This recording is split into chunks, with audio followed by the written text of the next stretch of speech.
안녕하십니까. 너무 명사해야 됩니다. 네, 사실은 제가 오늘 당직입니다. 저희 직원 5명이 전출이 나오고 있어요. 그래가지고 책임자들이 다 나가고 있는 통에 밀려서 제가 원래 이 당직이 아니었었는데 당직을 쓸 수밖에 없는 상황이 됐습니다.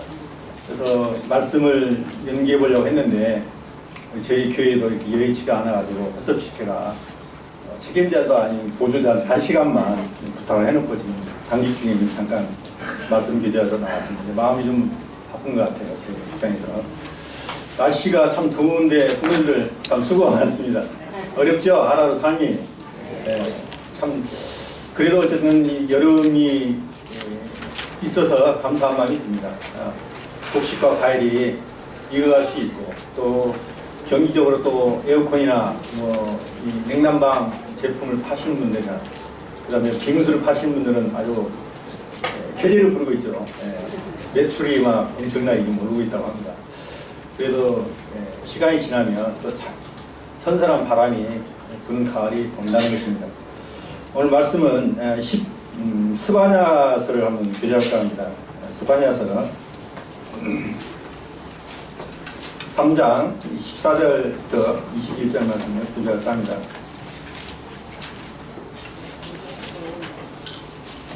구약성경 1309쪽입니다. 제목을 제가 스바냐의 노래라고 이렇게 임의적으로 붙여봤습니다. 14절 제가 읽고 성도님들은 20절만 읽겠습니다. 시온에 따라 노래할지어다. 이스라엘아 기쁘게 부를지어다. 예루살렘 따라 진심으로 기뻐하며 즐거워할지다. 내가 그때 너희를 끌고 그때 너희를 모을지라. 내가 너희 목전에서 너희의 사람들을 돌이킬 때에 너희에게 천하 만민 가운데서 영성과 칭찬을 얻게 하리라. 여호와의 말입니다. 이 스바냐서 3장 14절에서 20절 말씀 참 유명한 말씀입니다. 근데 강단에서 참 들어보기 힘들었던 말씀인 것 같아서 오래전부터 계속 이 말씀을 묵상하고 하나님 앞에서 답을 구했는데 오늘 말씀을 교제할 제목으로 이렇게 선정을 하게 됐습니다. 하나님께서는 우리가 참 어떻게 이 세상 가운데 살기를 원하시는가, 그 해답을 이 스바냐 선지자를 통해서 우리에게 제시하고 있는 것 같습니다. 스바냐서는 예언서 중에 예언서라고 이렇게 말씀하고 있습니다. 하나님의 말씀대로 살지 않으면 하나님께서 심판을 내리시는 그런 공의의 하나님이시면서도 또 하나님의 백성들이 고통을 당할 때에 반드시 회복시켜 주시는 사랑과 은혜의 하나님을 같이 이렇게 조명하고 있는 그런 아름다운 말씀인 것 같습니다. 스바냐라는 뜻을 찾아보니까 여호와께서 숨으시다 이런 의미를 지니고 있습니다. 때때로 우리의 삶이 어두워지기도 하고 또 마음 가운데 침륜에 빠질 때도 있고 고통을 당할 때 하나님 정말 살아계신가 하는 육신적인 몸을 가지고 있는 우리에게 있어서 회의가 또 들 때가 있는 것 같습니다. 하나님이 나를 정말 사랑하시는가 라는 생각이 들 때가 있는데 그런 회의가 들 때마다 스바냐에서는 우리가 둘러싸고 있는 그런 환경 자체가 어둡고 힘들지라도 역사의 하나님이신 우리 주님께서 여전히 우리를 통치하고 계시고 주관하고 계시다는 사실들을 이 말씀을 통해서 살펴볼 수가 있었던 것 같습니다. 스바냐서에서는 하나님을 특별히 왕으로 이렇게 묘사하고 있습니다. 특이한 특징인데요. 하나님이 여전히 역사를 통치하시는 하나님은 왕이시다. 만왕의 왕이시다 하는 사실들을 말씀하고 있습니다. 하나님은 유다 백성과 또 이방 민족을 비롯해서 많은 사람들을 하나님의 공의로 심판하실 날들이 올 것입니다. 그럼에도 불구하고 남은 자를 구원하심으로 역사를 통치하시는 그런 왕이신 것을 친히 보여주고 있습니다. 스바냐서는 히스기야 왕의 현손인 4대 현손인 왕족이었습니다.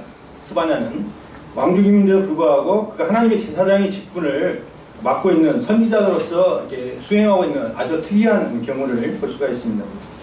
또 이 스바냐 예언은 여호와의 큰 날이라는 이 말씀이 중심을 이루고 있습니다. 그래서 스바냐서의 전반부는 하나님의 심판을 말씀하고 있지만 후반부에서는 남은 자를 붙드시고 구원하셔서 이 어두운 시대에 그들을 통해서 하나님이 위대한 역사를 이루어 가신다는 그런 약속을 말씀하고 있습니다. 그래서 이 남은 자 속에 들어가는 것이, 그런 들어가는 축복이 우리에게 스바냐서의 중요한 메시지이며 또 중요한 주제입니다. 스바냐서는 비록 이게 짧은 장이죠. 3장으로 구성되어 있습니다. 소선지서라고 이렇게 말씀하고 있는데요. 그 메시지는 그러나 광대한 것을 볼 수가 있습니다. 굉장히 포괄적이에요. 왜냐하면 구약시대뿐만 아니라 신약시대 또 시대의 종말까지 예언하고 있기 때문에 그렇습니다. 그래서 그 메시지 비중도 굉장히 중요한 내용을 담고 있는 것을 볼 수가 있는데요. 스바냐서 2장에서 보면 유다 왕국의 동서남북에 위치하는 5나라를 이렇게 표현하고 있습니다. 블레셋, 모압과 암몬, 구스, 압수르 이렇게 해서 5나라를 이야기하고 있는데 다 이 5나라들이 여호와의 날이 멸망할 것이다 라고 예언하고 있습니다. 유다 입장에서 보면 5나라는 동서남북 사방에 있는 모든 나라를 지칭하고 있는 것입니다. 그래서 여호와의 날은 이스라엘뿐만 아니라 열방의 모든 백성과 또한 그 주위에 있는 이방 민족들까지 다 심판받는 하나님의 인류 최후의 심판의 날을 예언하고 있는 그런 말씀을 보여주고 있습니다.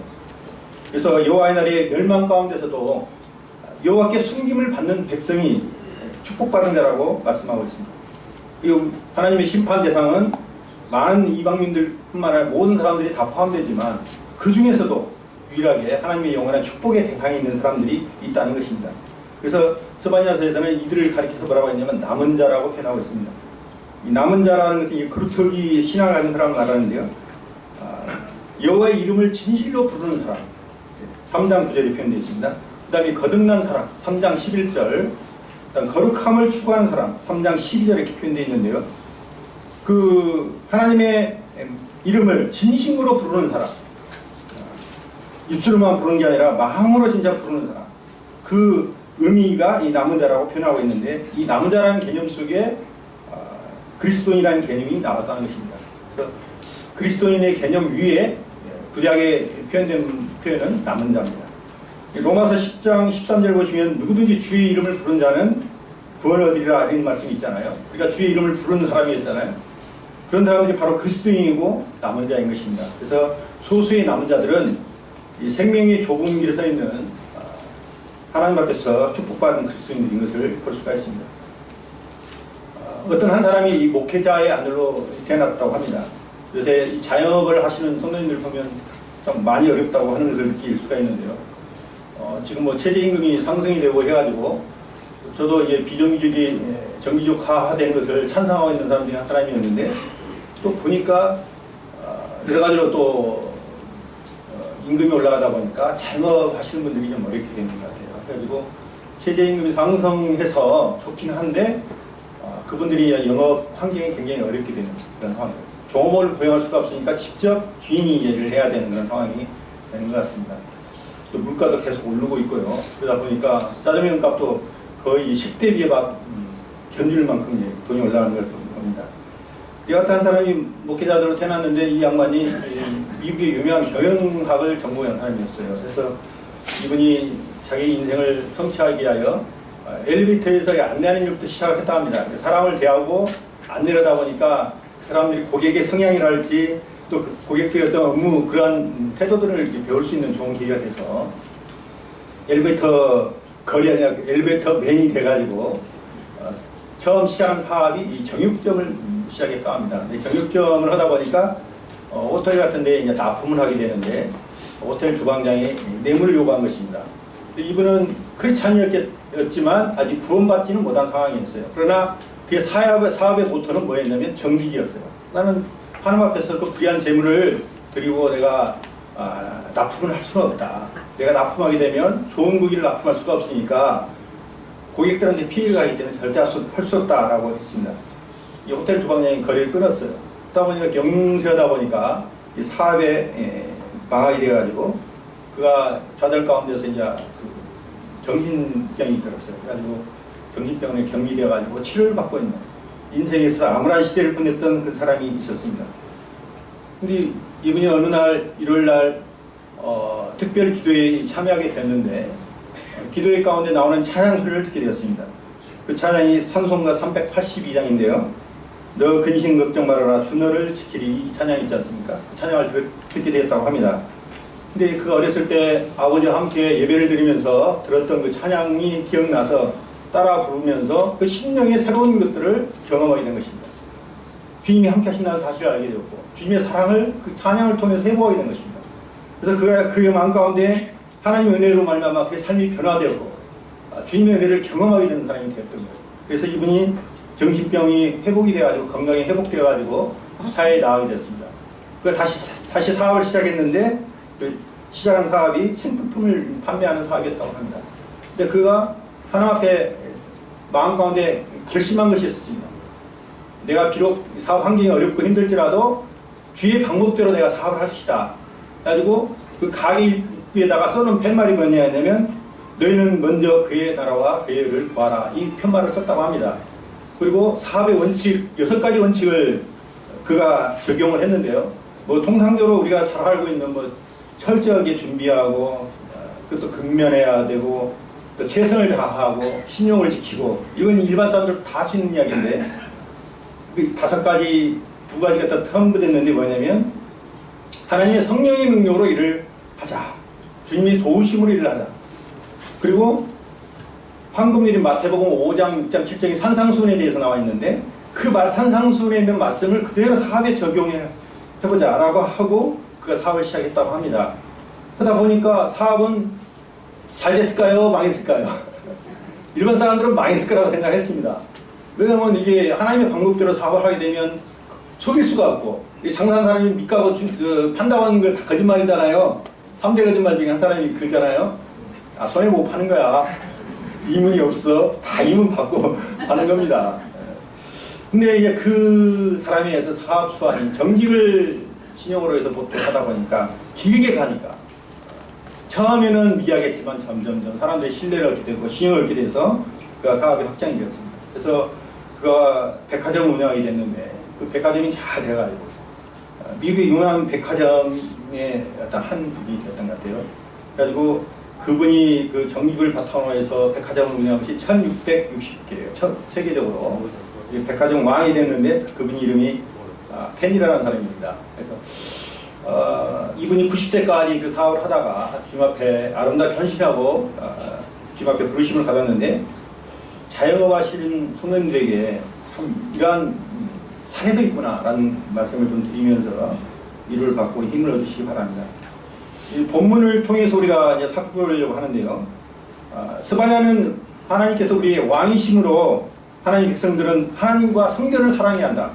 그러면 하나님 백성은 반드시 그 명성과 칭찬을 얻게 되고 또 내 손을 늘어뜨리지 말고 기죽지 말라라고 하는 말씀으로 권면하고 있습니다. 이 남은 자의 특징을 한번 살펴보겠는데요. 첫 번째는 남은 자는 찬양할 수 있는 특권을 가집니다. 3장 14절 말씀을 보십니다. 시온에 따라 노래할지어다 이스라엘아 기쁘게 부를지어다 예루살렘에 따라 진심으로 기뻐하고 즐거워할지어다. 여기서 시온의 딸이라는 것은 그 거민을 가리키는 시적인 표현인데요. 이스라엘 백성들을 표현하는 시적인 표현인데 예루살렘의 거민 이들은 영적인 예루살렘 또한 영적인 이스라엘 또 다시 말하면 교회를 가리키고 있는 표현입니다. 그래서 하나님을 찬양하는 사람 주님을 찬양하고 기뻐하고 즐거워하는 사람들은 하나님 앞에서 남은 자라고 말씀하고 있습니다. 우리가 사람들이 진심으로 찬양하지 못하고 기뻐하지 못한 이유 그건 구속의 기쁨이 없고 그 사실을 잊어버리기 때문에 그렇지 않습니까?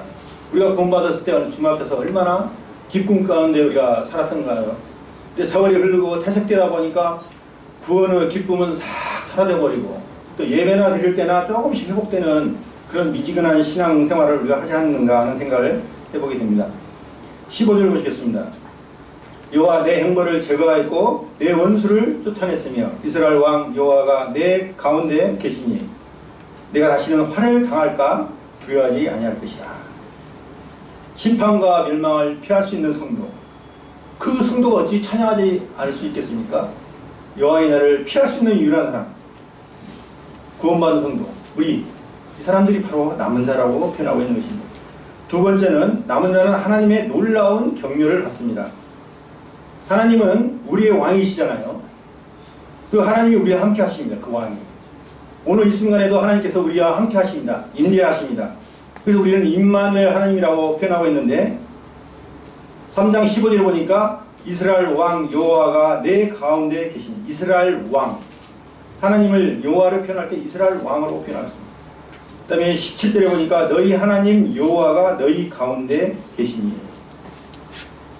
하나님은 우리와 함께 하시고 믿거나 말거나 우리가 인정하든 안 하든 간에 하나님은 우리와 함께 하십니다. 왜? 우리 마음 가운데 성령님이 계시기 때문에 성령님이 계시는 그 모임 가운데 그 말씀으로 하나님께서 약속하셨잖아요. 그 사람이 모이는 그곳에 내가 함께 한다고 하셨습니다. 하나님이 내가 함께 하시는 것입니다. 우리와 함께 하시고 또 우리를 사랑하고 계십니다. 그리고 그분께서 우리의 삶의 모습과 관계없이 긍휼히 여기신다는 것이죠. 또 우리가 범죄한 순간에도 우리가 돌이키면 용서하시는 하나님입니다. 그래서 느헤미야 9장 31절에 이런 표현이 있습니다. 주는 은혜로우시고 긍휼히 여기시는 하나님이십니다.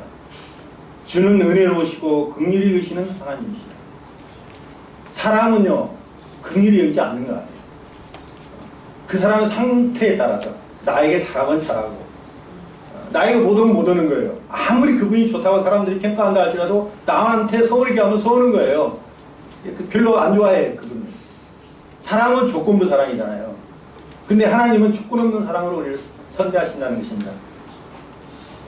하물며 이 세상 가운데서 권력자가 우리를 이루어간다면 얼마나 힘이 되겠어요. 근데 하나님께서 만왕의 왕이시고 이 창조주신 하나님께서 우리에게 격려를 하고 계십니다. 내가 너와 함께한다. 내 손을 느릿뜨리지 말아라. 손을 느릿뜨린다는 표현은 다시 말하면 기죽지 말라는 거예요. 우리가 구원받은 성도로서 살면서 세상에 이리 치고 저리 치고 때로는 환경이 막 어려운 일이 막 겹치고 막 한다 할지라도 기죽지 말아라. 그것은 일시적인 것이라는 얘기죠. 영원한 것이 아니라는 힘을 내라고 이야기하고 있습니다. 말씀 가운데 하나님께서 이렇게 약속하고 있는데 이 기죽지 말라는 예화를 하나 드릴까 합니다. 베트남 축구 잘 아시죠? 피파 118입니다.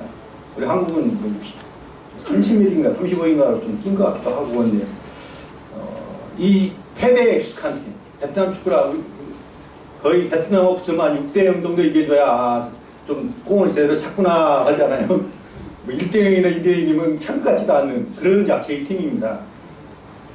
근데 이 베트남이 이 박항서라는 감독님, 한국 감독님 머리가 이렇게 조금 저와 비슷한 감독님을 모시고 난 이후에 달라졌어요. 달라진 게 두 가지가 있었는데 뭐냐면 자신감 회복이죠.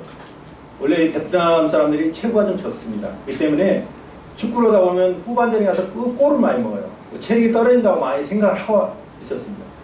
그러니까 골을 후반전에 많이 들어가면 그런가 보다. 우리 약체이고 체구도 작고 하니까 경기를 하면 결국 우리는 패할 수밖에 없는 팀이다. 이라는 것에 익숙해 있었어요. 베트남 축구 국가대표 선수들이. 근데 이분이 감독을 부임하면서 히드그 감독한테 배운 그 방법대로 그들을 지도를 했습니다.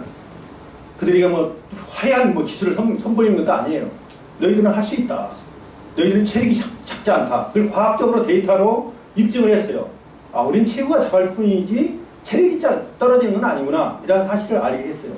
연장전까지 끝까지 최선을 다해서 싸울 수 있는 팀으로 변화시킨 겁니다. 그래가지고 U23 아시아 축구연맹 결승전에 베트남이 결승전에 올라갔지 않습니까? 베트남에서 난리가 났어요. 맨날 예선 탈락 했던 수십 년의 그 세월 가운데 국민들한테 인식되어 있는 팀이 결승전 가서 이제 우즈베키스탄하고 붙었어요. 그날 막 눈비가 막 많이 왔던 그날이었던 거예요. 저도 이제 궁금해서 관심을 가지고 봤었는데, 근데 2대1로 졌잖아요. 아슬아슬하게 우승을 못했어요. 준우승에 이제 머물게 됐는데, 그때 국민들이 막 그 우승하기를 기대하고 대통령까지도 관심을 갖고 이게 온 국민의 환호와 관심 속에 결승전 했는데 졌단 말이에요. 그러니까 힘이 빠질 거 아니에요. 고개 푹 숙이고 국민들한테 어떻게 가서 해명을 하지 이런 데 걱정을 했었는데 박강원 의원이 그러더니 딱 한마디. 너희는 고개를 숙이지 마라. 너희는 최선을 다했고 너희는 자랑스러운 선수들이라고 이렇게 격려를 했습니다. 그때부터 이 선수들의 마음 가운데 활활타는 하나가 돼서 최선을 다하면 좋은 결과도 얻을 수 있다라는 사실들을 국민들한테 보여준 거예요. 그 자신감을 회복하게 한 거예요. 그 다음에 온 국민의 영웅이 됐잖아요. 우리나라는 이렇게 훈장 순으로 무공, 태국, 화랑 이렇게 쭉 올라가는데, 충무 이렇게 올라가는데, 베트남 훈장에 1급은 최고는 노동운영이에요. 노동. 공산주의 국가이기 때문에, 사회주의 국가이기 때문에 그런 것 같습니다. 1급 노동운장을 받으셨어요. 박근혜 감독님이. 또 국민들부터 그냥 영웅처럼 한국 대통령 이름 몰라도 박항서 감독이 한국 사람이면 다 알잖아요. 그래서 그분을 통해서 베트남 사람들에게 좋은 이미지가 돼서 무역에도 좋은 이렇게 결과를 갖고 있는 그분입니다. 제가 이 예화를 왜 드렸느냐. 참 제 자신 생각해봐도 참 삶 가운데 때로 실패할 때가 너무 많은 것 같아요. 힘들고 뭐가 좀 일이 잘 풀려야 됐는데 어려움이 어려움 속에 계속 되는 것 같아요. 내가 잘못된 것이 있나 돌아봐도 그런 것은 아닌 것 같은데 왜 이렇게 어렵지? 일이 힘들게 되지? 때로는 기가 죽을 때가 있어요. 그러면 저희 동기가 뭐 이사관까지 승진을 했다는 거예요. 2급까지. 제가 87년도에 10월 14일 날 수원지검 발령났을 때 그 친구는 고등학교밖에 안 나는 친구예요. 강성식이라는 친구인데 축구를 좀 잘합니다. 야물어요. 제가 봐도. 네. 별로 그렇게 뛰어난 어떤 뭐랄까 학벌을 갖고 있는 것도 아니고 한데 유독 그 친구에게 한 가지 있는 게 뭐냐면 축구할 때 보면 막 집중적으로 막 골키퍼까지 막 지켜가면서 늘라는 그 승부욕이 강했던 친구예요. 그러다 보니까 승진을 하기 위해서 거의 수원에서 생활을 했고 선배들 제치고 법무부에 들어가고 법무부에서 빨리 동기들보다 승진을 빨리 하더니만 제가 7급 달 때 그 친구가 6급 달하고 수원에 같이 만나게 됐습니다. 10몇 년 만에 다시 만났는데 그때 또 국무총리실로 파견 나가고 뭐 청와대로 파견 나가고 막 계속 좋은 자리만 하더니 사무국장까지 올라가더라고요. 3급까지. 그리고 강주 사무국장을 하더만 또 노력을 해가지고 2급까지 올라간 거예요. 일반직 최고가 1급인데요. 대검 사무국장인데 그 밑에까지 올라간 거예요. 고등학교밖에 안 나온 친구가. 그 친구 보면 열등감이 막 느끼지는 거예요. 나는 뭐였지. 남은 시골에서 계속 있다 보니까 이런 거 아니야. 막 이런 자괴감이 들 때가 있어요. 내가 주님 안에서 있지 않았으면 아마 미쳐버렸을 거예요. 그 친구가 내가 모든 게 뭐 했는데 이런 생각이 들 거예요. 근데 나에게는 그 친구가 다른 게 하나 있지 않습니까? 주님이 계시잖아요. 그리고 인생의 삶이 올 이 상 가운데서 다 평가받는 건 아니지 않습니까? 먼 훗날 사기 가서 평가받아야 진정한 승리자가 되는지를 알지 않겠습니까? 세 번째는 남은 자들 가운데 거하시는 하나님은 구원을 베푸실 전능자. 이 17절에 나와 있잖아요. 17절 전능자로. 이 17절 말씀은 우리가 복음성가에서도 잘 불렀던 이 찬양입니다. 우리 복음성가에 나오죠. 우리가 죄의 결과로부터 구원하시고 또 죄의 영향력으로부터 구원하시고 결국은 죄의 존재로부터 영원히 구원을 베푸실 전능자이신 우리 하나님. 우리가 신분을 의로운 자로 여겨주시는 칭의의 구원, 칭의, 우리 의롭게 여겨주시는 구원이 있은가 하면 우리가 주님처럼 닮아가는 성화의 구원이 우리의 지금 추구하는 모토잖아요. 우리가 주님처럼 닮아가기 위해서 편안히 노력하는 거 아니에요. 몸부림쳐가면서. 그리고 마지막에 우리가 주님처럼 들림을 받는다는 듯. 그렇지 않으면 죽고 난 이후에 주님께서 우리를 부르실 때 주님 몸처럼 우리가 죄를 주장할 수 없는, 죄를 이길 수 있는, 사망을 이길 수 있는 그런 몸으로 변화될 수 있는 영화의 구원이 우리에게 예비되어 있다는, 예비되어 있죠. 그것을 베푸실 하나님께서 전능하신 하나님이라는 것입니다. 네 번째는 하나님께서 구원받은 백성들 향하여 큰 기쁨을 이기지 못한다. 여기서 기쁨을 그냥 기쁨이 아니고 큰 기쁨이라고 표현하는 것을 보세요. 교회는 하나님의 헵시바입니다. 헵시바. 헵시바라는 뜻이 뭐냐면 내 기쁨이 내게 있다. 어렸을 때는 좀 아이들이 이쁠 때는 나의 기쁨이 하나님 다음으로 아이들이 있다고 생각이 들 때가 있었어요. 아, 너희들은 내 기쁨이야. 임시인의 별명은 아빠의 장난감이었어요. 배에다 올려놓고 거의 장난감처럼 들었다 놨다고 하면서 그 기쁨이었거든요. 하루하루 삶이. 지금은 아빠의 장난감이 있긴가 모르겠어요. 다 잊어버렸다고. 교회가 아무리 부족하고 때로는 연약할지라도 하나님의 기쁨이 교회에 있어요. 우리한테 하나님의 기쁨이 있다는 것입니다. 하나님이 우리와 함께 하신다. 기쁨이 있다. 이 표를 생각해봤어. 하나님이 나한테 뭔 기쁨을 얻을까? 매일 인상이나 쓰고 다니고 사회 나가고 이 사람 저런 사람 후들려가지고 교회 와서 힘이 쫙 빠져 호박고 있고 주님 부족한 저희들 용서달라고 과거에 그렇게 했던 삶 자체가 하나님 앞에 향기가 안 나는 작은 것에 늘 실망하고 식상해하고 성도들한테 어려움을 주고 인상 쓰고 다니면서 그런 사람들이 아니 뭐가 이쁘다고 큰 기쁨이라고 할까? 하나 생각하면 이해가 안 되는 부분이에요. 이해는 안 되지만 내 마음 가운데 계시는 성령님과 주님이 계시기에 하나님이 가장 사랑하시는 독자 아들 예수 그리스도를 갖고 있는 예수 그리스도를 품은 성도들에게 대한 그 기쁨은 큰 기쁨일 수 있다고 하나님께서 말씀하고 있는 것을 보면서 마음의 중심에 주님이 함께 하신다면 여러분 마음 가운데 주님이 계시죠? 네. 계신다면 어떤 처지나 환경에 관계없이 하나님께서 기뻐하신다는 겁니다. 어떤 사람이 이렇게 표현했어요. 불교는 상가집과 같다. 왜 그러냐? 남의 탑을 간센보살 인생무사 모두가 다 죽고 없어진다고 하니까 죽음의 종교다 이렇게 표현했습니다. 유교 꼭 제사집 같다. 반낮 토도한다 하면서 제사 지내는 일에만 정성을 다하니 유교식대로만 계속 제사만 지내다 보면 제사집과 같다 이야기. 반면에 기독교는 잔치집과 같다고 표현을 합니다. 안 믿는 사람이 하는 이야기입니다. 영원한 하나님 나라를 바라보며 항상 기뻐하기 때문입니다. 그래서 기독교를 희락의 종교라고 하지 않습니까? 기쁨의 종교라고 합니다.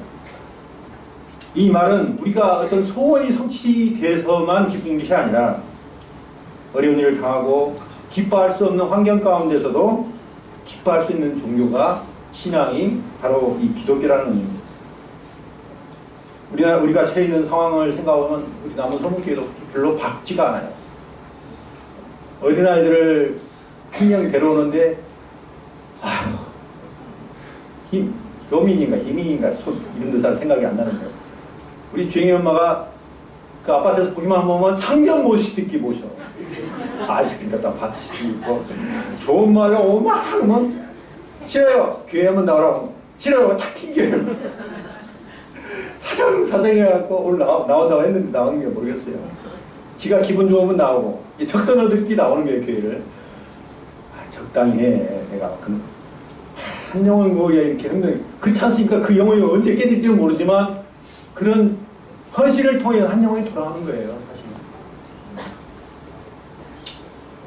우리가 환경을 초월해서 살 수 있는 주님이 계시고 또한 주님이 우리를 사랑하고 계신다는 사실 또 우리는 영원한 하늘나라를 바라보는 사람들이기 때문에 그런 감내를 하는 것이죠. 고난을 감내하는 것이죠. 다섯 번째는 하나님께서 남은 자들을 잠잠히 사랑하신다고 하십니다. 17절에 나와있죠. 잠잠히 사랑하신다. 시끄럽게 사랑하는 게 아니라 조용히 사랑하신다는 거예요. 있는 듯 없는 듯. 우리 남은 성교회도 있는 듯 없는 듯 하는 성도님들 계세요. 존재감이 없는 것 같아요. 때로는 어쩔 때는 나왔어 안 나왔어. 근데 나왔다는 거예요. 있는 듯 없는 듯 하나님 앞에 섬기는 성도님들도 계셔요. 시끄럽게 연화스럽게 섬기는 성도님들도 계시는데 그런 성도님들도 계시는데 하나님이 그렇게 사랑하신다는 거예요. 고요한 중에 잠을 주무시는 것처럼 성전에서 조용히 그 다음에 또 침착하게 지켜보고 계시고 사랑하신다는 겁니다. 그런 하나님은 우리를 사랑하고 예배 드려야 되죠. 하나님이 그러한 분이시기 때문에 또 하나님께 의지하는 사람은 피할 길을 주시고 보호해 주신다고 말씀에 여러 군데에 약속하고 있습니다. 다섯 번째는 하나님께서는 남은 자로 인하여 좀 교회로 인하여 즐거이 노래를 부르시며 기뻐하신다는 겁니다. 즐거이 노래를 부른다. 10절까지 나와 있잖아요. 즐거이. 하나님이 노래에 화답해서 시온의 딸들은 감사의 노래, 기쁨의 노래를 부르는 것입니다. 우리가 예배를 드릴 때 주님 앞에 기쁨의 찬양의 노래를 드리잖아요. 하나님이 우리를 부르신 것처럼 우리도 그 응답을 하는 거죠. 사랑은 주고받는 거잖아요. 짝사랑같이 슬픈 거 없잖아요. 하나님이 우리를 사랑하시면 우리도 하나님을 사랑하는 반응이 있어야 된다는 거예요. 내가 어떤 성도를 사랑하는데 영 반응이 없어. 그러면 사랑이 되겠어요? 세 번까지는 사랑하려고 노력을 하지만 네 번은 안 합니다. 그 사람 나한테 관심이 없구나. 마음을 닫게 되죠. 사랑은 주고받는 거예요. 사실은. 근데 이 형편없어요. 우리 자신 모습은. 그렇지만 우리가 또 하나님의 무슨 기쁨을 드렸는가 생각해보면 하나님의 기쁨을 낼 수 있는 요인들이 없지만 아마 하나님께서는 자식이라 하나님의 자녀라 사랑의 눈이 멀어서 우리를 사랑하시는 것 아닌가 또 즐거이 노래를 부르고 기뻐하시는 것이 아닌가 라는 생각이 들었습니다. 하나님께서는 내가 너와 함께한다. 내가 너를 사랑한다. 난 너만 보면 좋아 죽겠다. 저희 자매가 좀 나이가 막 들어보니까 조금 안쓰러워요. 몸이 너무 아프다 보니까. 근데 과거에는 이렇게 육적인 사랑이 있었어요. 육신적인. 그러나 나이가 들어서 이렇게 보니까 같이 그 신앙생활에서 같은 동역자로서 또 서로 격려하고 위로하고 또 상처받을 때 위로해주고 이렇게 서로 격려하면서 나가는 신앙의 동기로서의 어떤 그 사랑은 더 깊은 사랑인 것 같아요. 영혼의 사랑인 것 같아요. 잠에 보면 잠을 자고 있는 모습 보면 제가 새벽에 일어나서 머리를 이렇게 쓰다듬어줘요. 참 안쓰럽기도 하고 이쁘다 이런 생각이 들면서 겉사람은 회색하지만 속사람은 사람답게 보이는 거예요. 우리가 우리 성도님들을 대할 때 그런 마음이 안 듭니까? 과거에 청춘이었던 여기 과거에 뭐 축구하면 남은 성북교회 축구는 아주 강적이었잖아요. 저도 그 중에 한 멤버였지만 지금은 축구 안 합니다. 한번 어깨에 한번 다치고 난 뒤부터. 그렇지만 육신으로 패자가도 그 속속에 있는 하나님을 사랑하는 마음을 30년 가까이 지켜봤는데 그 성도에 대한 신뢰나 이런 것들은 깊지 않겠습니까? 절대 거기에 대해서 신뢰를 하지 않는 것은 없습니다. 오랫동안 지켜봐왔고 그 형제가 어떤 사람이라는 것을 알기 때문에 그렇잖아요. 마찬가지로 하나님께서 우리를 향한 사랑은 변함없는 사랑이라는 것이죠. 그래서 우리는 행복한 사람이라고 생각이 됩니다. 말씀을 묵상하는데 행복이 막 밀려오는 거예요. 7번째 마지막입니다. 남은 자는 하나님의 승리의 약속을 붙들고 살 수 있습니다. 17절에서 20절, 18절에서 20절 말씀인데요. 3장 18절에서 20절까지의 말씀 보면 영어 성경에는 I will, 나는 할 것이다, 뭐뭐일 것이다 이란 뜻이 5번 나옵니다. 세상에서 소외당하고 또 능력과 조롱을 당하는 성도들에게 칭찬과 명성을 얻게 하겠다라고 약속하셨습니다. 그리고 18절에 내가 절기로 말미암아 근심한 자들 모으리니 하는 말은 하나님께서 성전에서 예배 드리기 위하여 정말 애쓰고 있는 그런 모습을 표현하고 있습니다. 이스라엘 백성들이 그랬습니다. 이방민족이 피로 꺼려가 되었을 때 하나님의 성전을 사모해서 그 예배 드리는 것들을 추억하고 바벨론 강가에서 눈물을 흘리면서 그 성전에 가서 예배하는 것들을 추억하면서 그것을 힘써 노래게 했던 이스라엘 백성들 모습을 보면서 하나님께서 그들을 사랑할 수밖에 없고 그들을 높일 수밖에 없는 생각입니다. 우리가 예배 가운데에서 드린 이 모습 때문에 하나님께서 더 기뻐하시는지는 모르겠어요. 예배 때 딴 생각할 수도 있고 뭐 때로는 육신적으로 졸 수도 있고 성령님 기도소리가 자전거 소리로 들을 때도 있겠지만 현실적으로 우리가 하나님을 사랑하는 마음은 괜찮잖아요. 신앙생활과 교회생활은 동일한 것 같아요.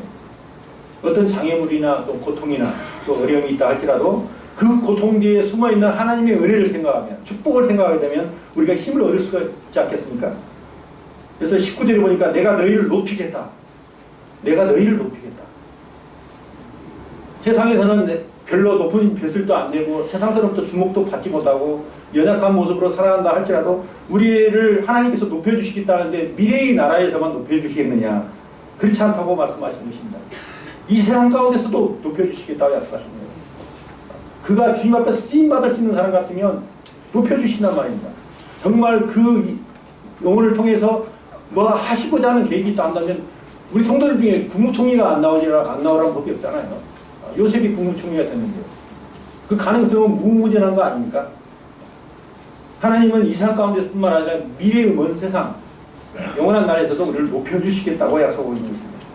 그래서 20절에 보니까 내가 그때 너희를 이끌고 그때 너희를 도울지라. 내가 너희 목전에서 너희 사로잡힘을 돌이킬 때에 너희에게 천하만민 가운데서 명성과 칭찬을 얻게 하리라. 여호와의 말이다. 하나님 말씀으로 약속한 것입니다. 이건 지급 보증을 한 거잖아요. 보증서에다 공증을 딱 하나님께서 말씀을 하셨는데 천하만 가운데서 우리가 부응해 주시겠다고. 또 수역이 변해서 명성이 되게 하시겠다고. 비난이 변하여 칭찬을 하시겠다고 약속하고 있는 것입니다. 예레미야 33장 9절 말씀을 한번 찾아보겠습니다. 시간이 지났지만 제가 이 말씀은 중요한 부분인데 1106쪽입니다. 1106쪽 33장 9절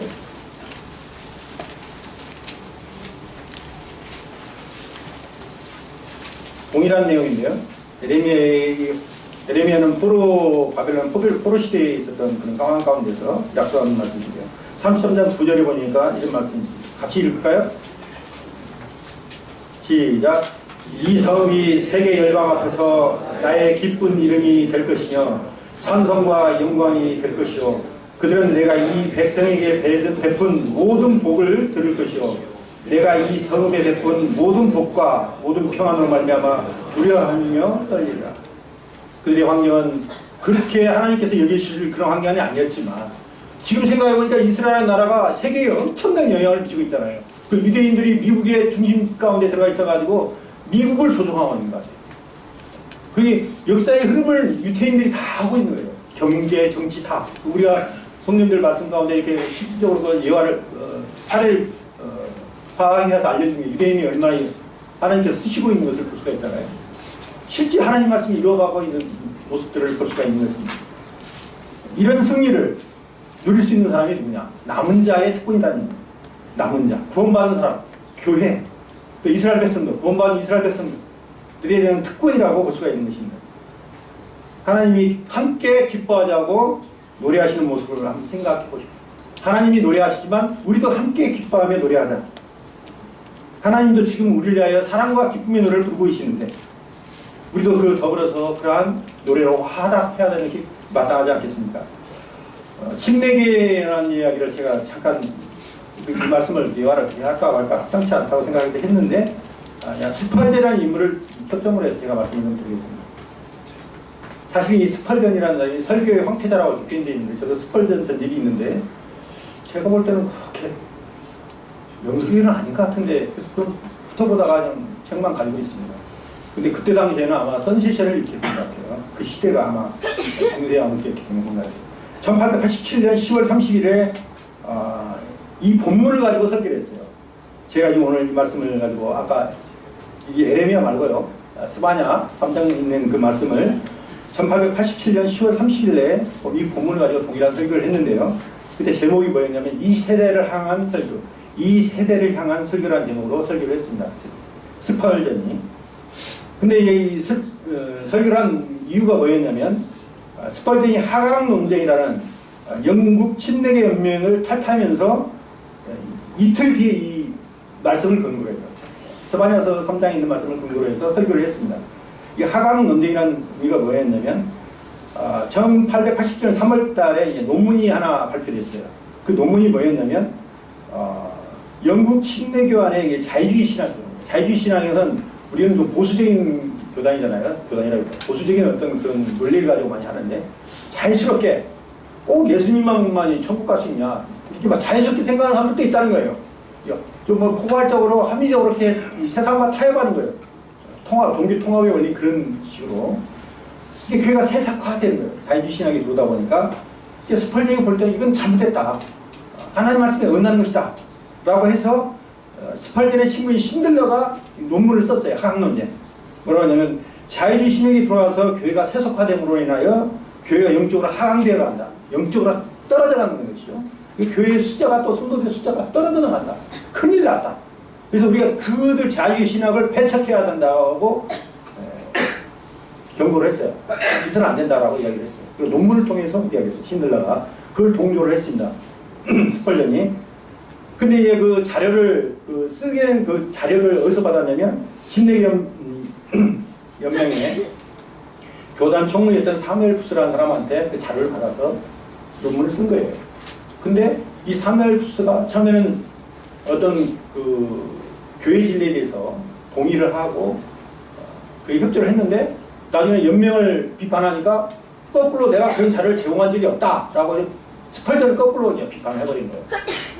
이제 스팔전 입장에서는 공경이 차가게 된 거잖아요. 자기가 처해 있는 그 세계적인 연맹, 그 교단을 갖다가 비판해버렸으니 탈퇴할 수밖에 없는 상황이 됐잖아요. 탈퇴를 하게 됐어요. 많은 사람들부터 손가락질을 받게 됐고, 그 침례계 신자들로부터 저 사람은 완전 타락했어. 이렇게 비판한, 어떻게 자기 연맹을 막 비판할 수가 있는 거야? 라고 하는 어떤 그런 상황 가운데 있었던 거예요. 그때 스펄전이 환경 자체는 많은 사람들도 배척받고, 참 나는 하나님의 어떤 말씀에 근거해서 이야기했는데, 사람도 호응을 받지 못했습니다. 좌절할 수도 있는 상황이었습니다. 그때 이틀 후에 탈퇴하고 난 이후에 스펄전은 사실 침례교였지만 탈퇴를 한 거예요. 침례교가 복음이 있다고 우리가 많이 이야기하지만 그렇게 변질되기도 했었던 것 같습니다. 그래가지고 이 스바냐 3장에 있는 말씀을 가지고 설교를 했던 겁니다. 마음 가운데 심적 부담을 가지고 또 영국 교회의 교리적인 타락을 비판하면서 또 윤리적인 부패에 대해서 동조해주는 사람이 별로 없었지만 이 스바냐서를 통해서 우리가 가야 할 길이 무엇인가를 많은 성도들한테 선포를 했던 것입니다. 그래서 이 스바냐서 3장에 있는 그 제가 말씀하는 말씀이 굉장히 유명한 말씀이 된 겁니다. 스바냐서를 통해서 주님께서 우리에게 오늘 말씀하고 있습니다.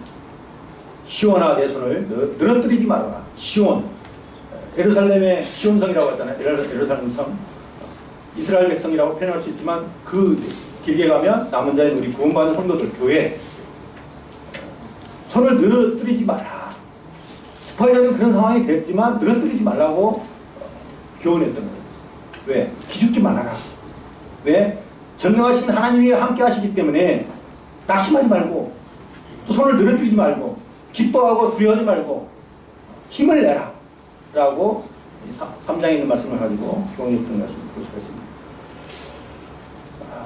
우리가 살기가 참 때로는 힘들다는 생각이 들어요. 왜냐하면 이번에 오신 청년님도 술을 좋아한다는 소문을 듣고 제가 걱정이 많습니다. 저희 청년님은 술을 본인은 크리스찬이기 때문에 들기는 하시지만 직원들 가면 권한 적이 없어요. 술 잘 한 적이 없어요. 잘 놓았어요. 이 사람도 권하지는 않는다고 하는데 술 잘 드신다고 소문이 났어요. 그런 조직에 있어서 이 사람들한테 술 한 잔도 못 권하고 이러고 있으면 완전히 저 구석대기 가서 있어야 돼요. 신분에 관계없이 위축되는 거예요. 그 조직 자체에서. 근데 이 세상적인 방법으로 사는 방법에 있어서 구원받은 성도들은 피해를 볼 수밖에 없어요. 내가 교회 간다고 아주 예를 들어서 수요 집회 금요일 날 있는데 저는 집회에 빠져본 적이 않으려고 노력을 하는데 예를 들어 어떤 행사가 있어요. 저 교회 가야 됩니다. 안 믿는 사람이 그걸 이해를 해줄 것 같아요. 제가 전 청장님한테 그것 때문에 지켜가지고 아주 근데 그분 청장님은 또 치료다네요. 연세대 선후배라고 해서 이거 죽겠어요. 어떠실까. 근데 첫 번째 이야기했던 이야기가 겸손과 배려 이야기하는 순간에 좀 마음을 안심을 했습니다. 그냥 악질적인 사람은 아닌가 보다. 겸손과 배려 이야기하는 사람은 크리스찬 하는 이야기잖아요. 사실. 크리스찬은 아니지만 크리스찬 같은 사람일 수도 있겠다라는 기대를 가지고 지켜보고 있는데 오늘 본문에서 우리에게 패배의식에 빠져서 절망하지 말라. 스바냐 선지자는 우리에게 구원을 베푸신 전능자라고 말씀하고 있고 그 구원을 베푸실 전능자 이것은 이 세상 가운데 영혼의 구원자일 뿐만 아니라 삶 가운데서도 우리를 구원하신다는 얘기예요. 어렵고 힘들 때마다 주님 앞에 무릎 꿇고 기도하는데 다 들어주시더라고요. 주님께서 기도에 응답하는 것들을 소소하게 응답하시는 것들을 생각하면 주님이 함께 하신다는 사실을 알 수가 있는 것 같아요. 성도의 기도는 정말 능력이 있는 것 같아요. 저희 자매가 그냥 아침에 출근을 못 해가지고 막 어디가 하는데 제가 급하니까 성도들한테 SOS를 치면 기도한다는 소리가 딱 나오는 순간 보면 그날 또 멀쩡해서 좋아져요. 또 기도가 또 관심이 떨어지면 또 굉장히 아파요. 근데 성도들의 기도가 굉장히 놀랍습니다. 성도들이 기도 요청할 때 나 기도하겠습니다 하면 기도 꼭 하셔야 됩니다. 기도 안 하면 그 기도 요청하는 성도들한테 어려움이 돼요. 기도의 능력은 어떤 현금과 보화를 주고 성도들한테 사랑을 베푸는 것보다 더 큰 사랑을 베푸는 거예요. 기도해 주는 거예요. 성도님들이 성도를 위해서 기도하는 건 굉장히 큰 선물입니다. 왜냐하면 하나님을 동원해서 그 필요한 것들을 채워주시는 거기 때문에 그렇습니다. 신앙생활의 의미는 감격이 사라질 때, 구원의 기쁨이 사라질 때 오는 거예요. 스펄전이 이제 한 번은 마음 가운데 울었어요. 그러니까 아내가 왜 당신 울고 있어요? 야, 오늘 가만히 생각해보니까 내가 십자가를 생각해, 아무리 생각해봐도 감동이 없어. 그래서 내 자신이 너무 슬퍼. 묵은밭이 된 거죠. 십자가의 감동이 사라진 그리스도인. 그 위기인 거예요. 신앙의 위기.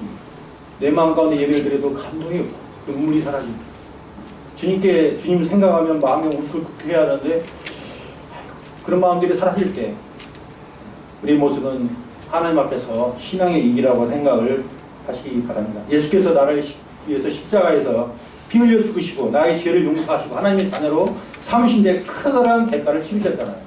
이 세상의 모든 보화를 줘도 살 수 없는 예수님의 피를 우리에게 허락해 주셨잖아요.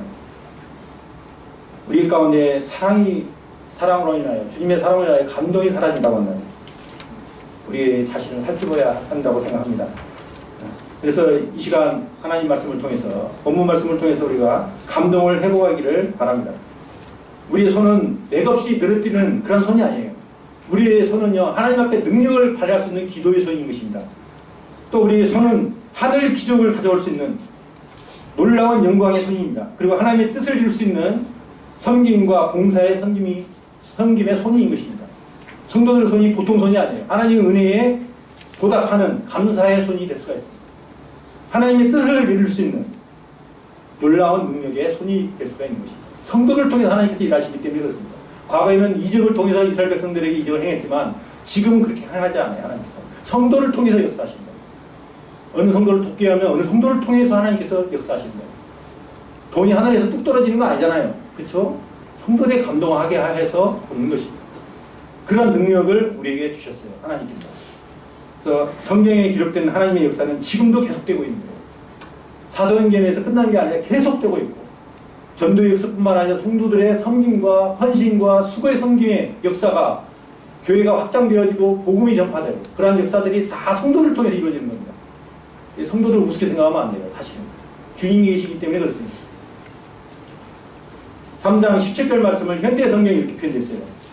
그가 너를 맞이하여 환호성을 올리며 기뻐 뛰시는 모습이 마치 명절 잔치 때와 같다. 하나님이 우리를 대할 때의 그 기쁨을 명절에 있는 그 잔치를 베푸는 것 같은 기쁨으로 표현하고 있습니다. 그 큰 기쁨이라고 표현한 거예요. 어떤 분이 애동아들이 있었는데 본인의 외아들로 태어났어요. 근데 이제 자녀를 3명을 낳았어요. 이 자녀를 둔 어렵게 이렇게 몇 대 독자 하면은 그 자녀에 대한 관심이 크잖아요. 그러니까 이제 그 자녀들을 볼 그 기쁨 때문에 퇴근만 되면 그냥 뛰어가는 거예요. 걸어서 가는 법이 없다. 실질적으로 그렇습니다. 저도 그랬어요. 제가 주영이가 태어났을 때 근무 중에 살짝 오산부인과 가가지고 한 번 보고 10분 만에 돌아오고 그러면 힘이 나는 거예요. 어깨가 막 책임감이 막 오는 거예요. 대충 옛날에는 내가 참여하고 걸어서 하는 것이 이렇게 생각했는데 자녀를 두는 순간부터 어깨에 큰 세상에 큰 짐을 지고 있는 것 같은 마음이 들어요. 그럼 부모의 입장이잖아요. 근데 첫 아이를 태어났을 때 그렇게 대형이 그렇죠. 그랬어요. 수익이 때문에 요새 막 열심히 돈을 벌죠. 한 푼이라도 벌어야 돼. 수익이 대학도 좋은데 보내야 되고 유학도 보내야 되고 나는 비록 대학을 못 갔을 만큼 대학을 보내야 된다. 그런 마음 들죠. 그 자녀가 주는 기쁨이 그렇다는 겁니다. 이런 심정이 나를 향한 하나님의 사랑인 것입니다. 하나님은 역전 인생을 보장하셨어요. 역전의 명수예요. 예수님은. 하나님은 역전의 명수다. 성경에 보니까 자식 문제로 군인나에게 고통당했던 한나에게 기도함을 통해서 하나님은 사무엘이라는 놀라운 선지자를 주셨잖아요. 그러니까 군인나를 불쌍하게 했어요. 이기게 하셨어요. 또 에서가 에서의 칼을 피해서 에사촌 집으로 도망했던 야곱, 껴많은 속이는 자의 삶을 살았던 이 야곱이 그래도 하나님을 의지하니까 그를 야곱으로 하여금 더 에서보다 큰 민족을 이루셨잖아요. 믿음의 조상이 되었잖아요. 형들의 미움을 받아서 애굽에 노예로 팔렸던 요셉, 전능하신 하나님 앞에서 신앙이 흔들리지 아니하니까 그를 축복해서 그 형들을, 자기를 경멸했던 형들을 무릎 꿇게 했잖아요. 그 총리, 애굽의 총리 되신 게 그런 기적을 만드셨어요. 사울은 어쩌습니까? 다윗을 막 죽이라고 했잖아요. 천천만만 그 말 하나 가지고 약간 이게 경경의 심리가 돼가지고 미워야 돼가지고. 근데 하나님께서는 다윗을 그 신앙을 보시고 그를 점점 강성하게 해서 사울의 왕것을 빼와가지고 사울의 왕관은 다윗에게 딱 씌워져 버렸어요. 사단이 주님을 십자가에 못 박아 했을 때 사단이 승리했다고 쾌재를 불렀을 겁니다. 근데 주님이 사흘 만에 부활하심으로 사단의 머리를 깨뜨리셨어요. 역전의 명수 우리 하나님, 우리 주님 역전 드라마를 만드시고 계시고 있습니다. 지금 어떻게 만들고 있습니까? 여호와의 날이 하나님을 떠난 사람들에게는 심판의 날, 진노의 날이 되지 않아요. 소망이 없는 날이지만 이 세상 사람들에게는 여호와와 함께하는 자, 또 남아있는 사람, 남아있는 자, 여호와의 은혜를 받은 우리 성도들은 상급을 받는 날이 되고 영적으로나 육적으로 다 구원받는 날이 되고 혼인잔치의 날이잖아요. 그래서 어떤 어려움이나 고난이 있다 할지라도 우리를 평가하는 사람들의 평가가 어떠할지라도 요 하나님이 우리와 함께 하시고 그분이 우리가 임재하실 때에 하나님이 근심하는 우리는 하나님 앞에 칭찬과 영광을 받게 하시기에 손을 늘어뜨리지 말아야 한다는 거예요. 기죽지 말고 살다는 겁니다. 그래서 제가 오늘 스바냐서 3장에서 한 말씀을 꼭 듣나고 우리 좀 기죽지 말고 삽시다 이 말을 하고 싶어요. 손을 늘어뜨려 가지고 처지를 생각하면 성도님들 한 사람은 처지를 생각하면 가슴이 아파요. 그래서 기억날 때마다 가족 기도회 때 기도를 합니다. 그 성도를 위해서 회복하기를 바라고 건강을 회복하기를 바라고 또 물질적으로 어려움을 겪고 있는 성도님들 더 물질로 좀 채워줬으면 좋겠다고 하나님을 간구하고 이렇게 하는데 그렇다고 우리가 손을 늘어뜨리고 기죽을 필요가 없네요. 박강석 형님이 베트남 축구를 일으킨 것처럼 하나님이 우리를 여전히 우리를 사랑하고 계시기 때문에 힘을 낼 필요가 있습니다. 미래에 우리에게 칭찬과 영광과 존귀를 얻게 하실 겁니다. 그날을 우리가 사모하고 바라고 오늘 힘든 오늘을 감당하고 살아갈 어떤 필요성을 우리가 알게 되는 것입니다. 승리케 하시는 하나님을 바라보면서 다시 오실 그 분을 앙망하면서 오늘 말씀을 드리겠습니다. 감사합니다.